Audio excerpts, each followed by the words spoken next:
Good day! Let's talk about solving math problems. Solving math problems may be difficult for you, but in this lesson, you will learn how to solve math problems easily. So how can we solve math problems? Each problem can be solved easier if we apply a process or strategy. Whether it is a mathematical or a practical problem, particular steps must be taken to organize our thoughts to find a better approach in solving problems. Knowing this four-step problem-solving process, we can easily answer the problem. The four-step problem-solving process are: number 1, scanning. So in this step, we should answer the questions, what is the problem and what is asked. Usually, it is in a form of question. Next is analysis. So in this step, you will analyze how big is the problem, then what are the given, who is involved, where did the problem take place, or why did it happen. In this step, you will look for the data or the informations provided and stated in the problem. Next is response. So after knowing the problem and after analyzing the data given in the problem, the next step is to know what should be done or what are the operations to be used in order to solve a given problem. You'll need also to consider the conditions given in the problem.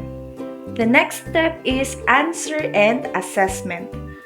So in this step, we'll need to look for the outcome and assess it if it answers the question in the first step.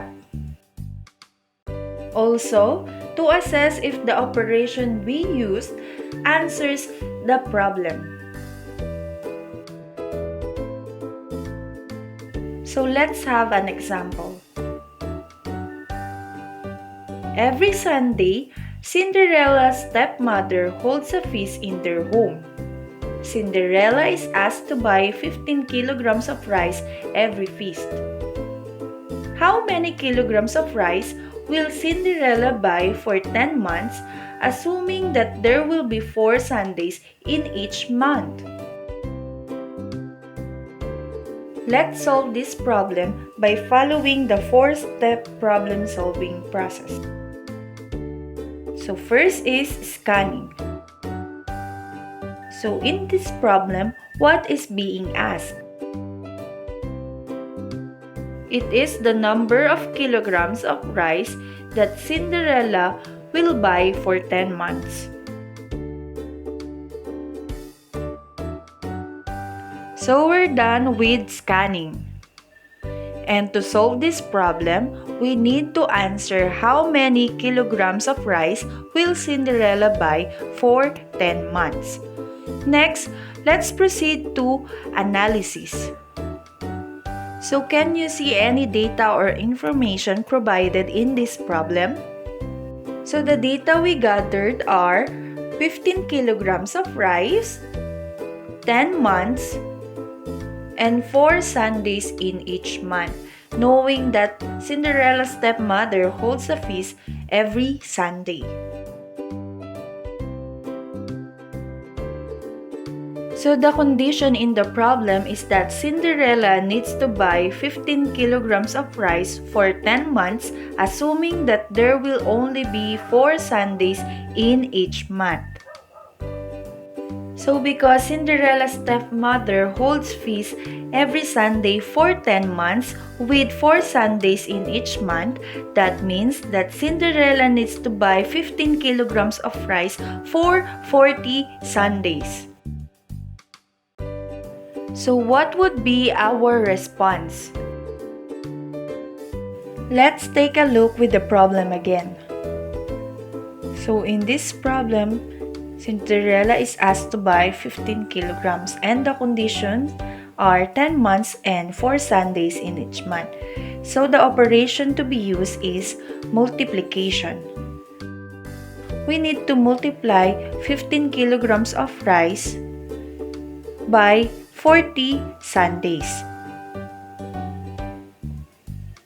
So 15 times 40 is equals to 600. So what would be the answer and assessment? The answer to the problem is Cinderella will buy 600 kilograms of rice if she will buy rice for 10 months.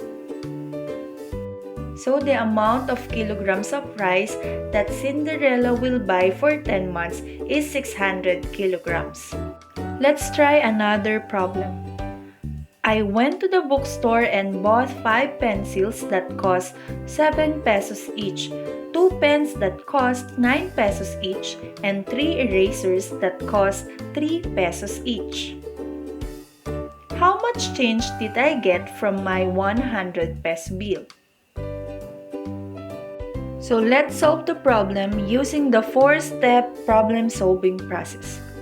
So we sought to answer how much change did I get from my 100 peso bill and the total cost of the supplies being bought.